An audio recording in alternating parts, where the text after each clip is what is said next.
Northside MLA Ezzard Miller is forging ahead with plans to create his political party. It's going to be called the Cayman Islands People's Alliance. His aim is to have the party up and running for the 2021 polls. Now, the former opposition leader is here with me in studio to talk more about his plans. Good evening, Mr. Miller. Good evening, Ms. Tammi. Thanks for having me. Good to be here. Thank you for being here with us. So talk to me about this party. Now, just for those who may not know or remember, you used to be part of a party. You were a founding member of the UDP, but you've been a long-time independent member since. Yes. Back to party ways? Well, yeah, I think that you know, when you're banging your head against the wall 2 elections in a row and can't form a government, you should take instructions.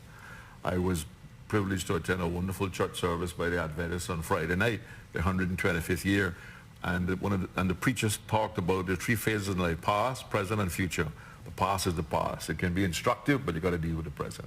All right, so tell me about plans specifically for this party. What are you hoping for? What I'm hoping, I've invited about 30 to 35 people for a meeting on Thursday night, hoping to get people interested. And what I'm looking for is to form a different kind of a party than what exists now, one that is grounded in the people, and that the people control, not the politicians. Because that's the problems with the 2 parties that we have now, is that the politicians basically call all the shots and the people are never consulted.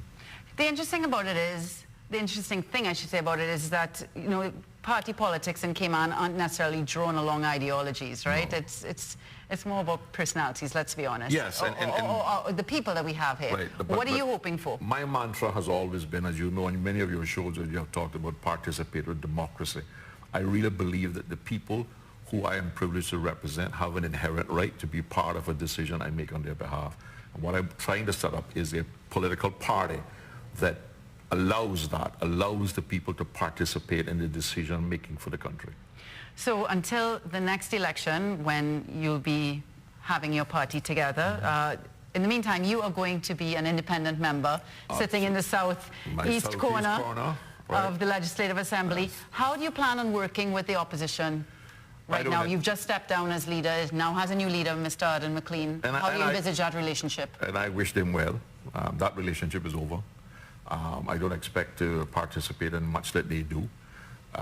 We parted ways at their behest, so I trust that they will do better than I did, and if Mr. McLean is a better leader of opposition than I was for the 2 years that I was there, the country will be well served. I'm not ashamed of anything I did as leader of the opposition. So what do you hope to do between now and the next election? Well, I will be defending the people. Remember, I operated in the southeast corner for very effectively, and I believe that I have the ability, through hard work and determination, to influence the agenda of the government by my speeches and by what I stand for. So coming back to the idea of the creation of a party, are you saying then that independents don't work? Well, independents work as long as you're not interested in forming a government, right? But if you just want to go to Parliament and be an independent person and raise the issues that you talk about, but if you have an interest in forming a government, it is very difficult, as it was proven in 2013, was proven in 2017, to haul together independents and form a government. All right, so we are going to be checking up with you after Thursday to see how that meeting went and see how successful you are in getting that party put together. Thank you. Mr. Miller, thank you for being here with us on Cayman 27 News.